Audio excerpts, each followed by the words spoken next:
കഴിഞ്ഞ 2 ദിവസമായി ഇടുക്കി ജില്ലയിൽ ശക്തമായ മഴയാണ് ലഭിച്ചത്. മഴയ്ക്കൊപ്പം കാറ്റും വീശിയടിച്ചതാണ് നാശനഷ്ടങ്ങൾക്ക് കാരണം.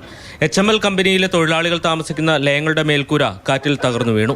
മേൽക്കൂര തകർന്ന മഴവെള്ളം പതിച്ചതോടെ വീടുകളിലെ ഇലക്ട്രോണിക്സ് ഉപകരണങ്ങൾ ഉപയോഗശൂന്യമായി.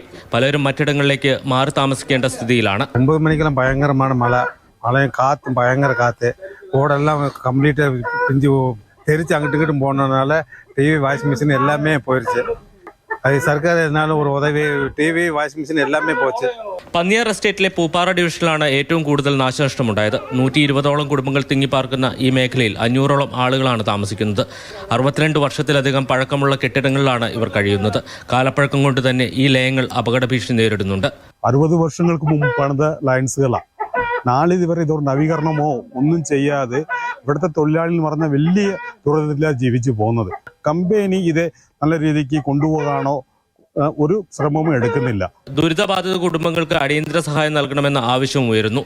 ഗവൺമെന്റ് ഏതാണ്ട് 10 കോടി രൂപ ഈ തൊഴിലാളി ക്വാർട്ടേഴ്സുകൾ ശരിയാക്കുന്നതിന് വേണ്ടിയിട്ട് പണം അനുവദിച്ചിട്ടുണ്ട്.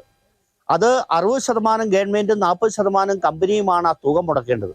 അതുകൊണ്ട് അടിയന്തരമായി ഗവൺമെന്റും അതുപോലെ തന്നെ കമ്പനിയും ഇടപെട്ടുകൊണ്ട് ഇതിനൊരു പരിഹാരം കാണണമെന്നാണ് ഞങ്ങൾക്ക് ഇതുമായിട്ട് ബന്ധപ്പെട്ട് പറയാം. പകൽ സമയങ്ങളിൽ ജില്ലയിൽ ചൂട് കൂടുതലാണ്. വൈകുന്നേരങ്ങളിൽ വരും ദിവസങ്ങളിലും ശക്തമായ വേനൽമഴ പ്രതീക്ഷിക്കുന്നുണ്ട്. മാതൃഭൂമി ന്യൂസ്, ഇടുക്കി.